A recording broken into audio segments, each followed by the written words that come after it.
nagkaroon po ng movie offer na GL and I immediately said yes. Hindi lang po natuloy. Lalo na sino kasama ko. Sino dapat ang kasama mo? Si Kuya.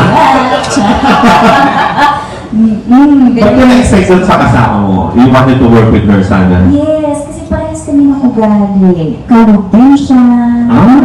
Magaling din na actress. At nagka-messagean kami. Sabi na mo, nakatid ba sa'yo itong pelikula? Oo, sabi. Nag-uusap na kami siya eh. Parang na na-action scene mo. Ang ganda sana. Hindi na po. Sana in the future magtatrabaho. Ano mo what happened? Ba't hindi natuloy? Chika, di ba?